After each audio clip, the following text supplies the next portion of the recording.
Joe, would you agree that officials or referees in sports in general really don't like being made to look stupid? Come on, of course, man. Right. That ego that they have, Some of them they do studied have this ego. rule book for so many years. But like, imagine them being proved wrong. Right. They don't like that. If you do that, it kind of like the whole integrity of the game starts to like fall apart. Yeah, exactly. And they don't like arguing about this kind of stuff. The integrity. Yeah, the integrity of the game. You wouldn't want to go into a courtroom and start clowning on the judge. That just sounds like a terrible idea. That would not be a good result.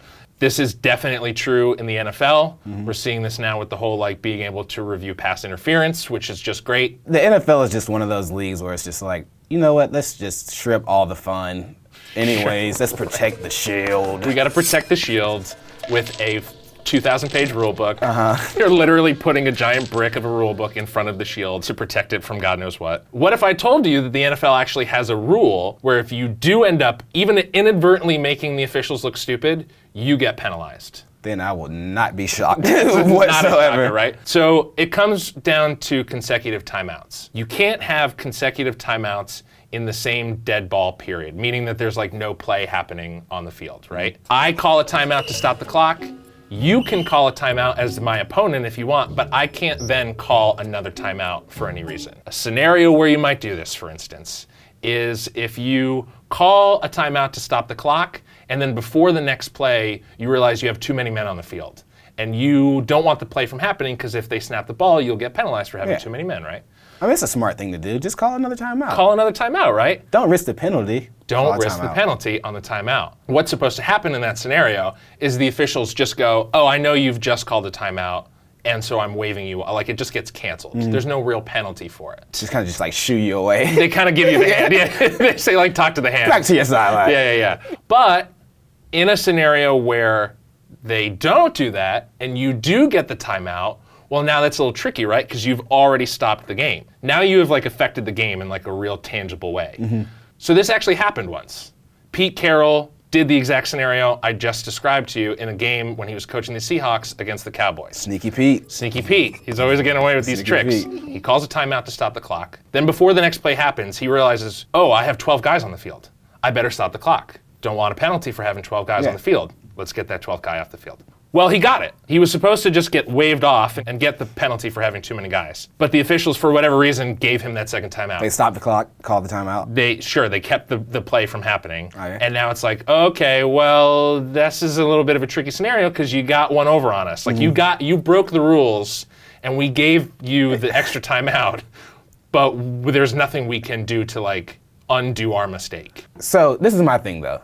In Pete's head, did he know that there was a rule about the second timeout thing? Because if you see 12 players on the field, you kind of just got to be like, all right, let me call this timeout because I don't want to get that penalty.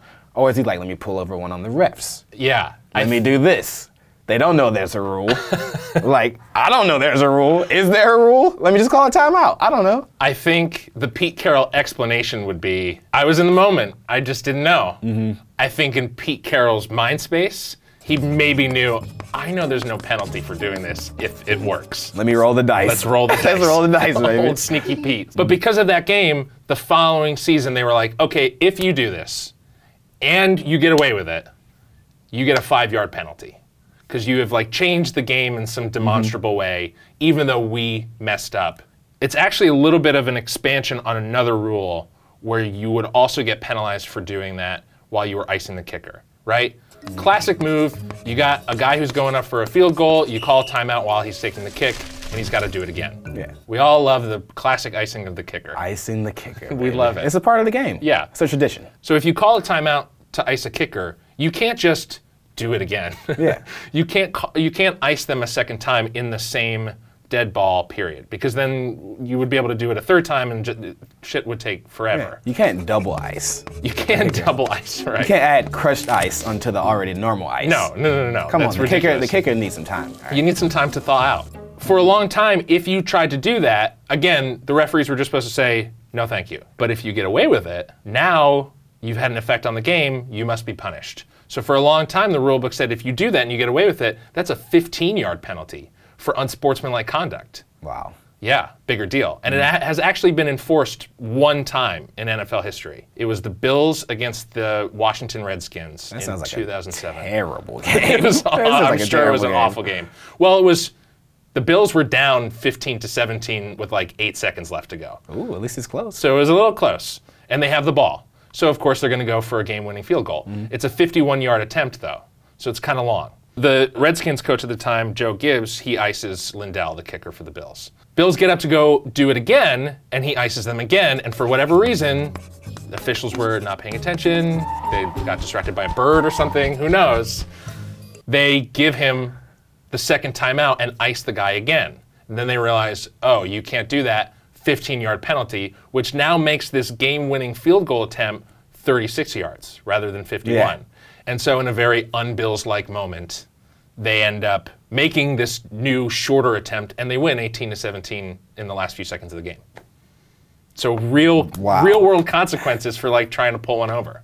The refs really don't like being made to look stupid. You think they try to pick on like specific refs in that moment, though? Oh, 100%. If you know a guy is particularly sleepy behind the wheel, you're definitely going to start calling timeouts if and when you can get them. Imagine Ed Hockley, right? R.I.P. Well, he's not dead, but... Yeah. So imagine trying to pull one over on big old Ed. Like, yeah. First of all, I wouldn't want to because I'd be more afraid that he's just going to crush my head like a watermelon. Exactly, right? Because he's got those huge pythons, right? So you got to look at a ref and be like, I can definitely get one on this guy. Well, now there's a rule in place, and thank God we're just adding more ways to review these rules and adding more time to the game. Because without it, it would be madness. It'd be the Wild West. You know I mean, you got to see those Doritos commercials somehow, right? Right. We need more Doritos. Hey, man, dilly dilly. Dilly dilly, baby. Dilly dilly. Thanks for watching Weird Rules, and don't forget to subscribe to SB Nation. You can check out another episode of Weird Rules about the NFL's bad rulebook here, or check out another one of our episodes of something else here. And hello to Gary.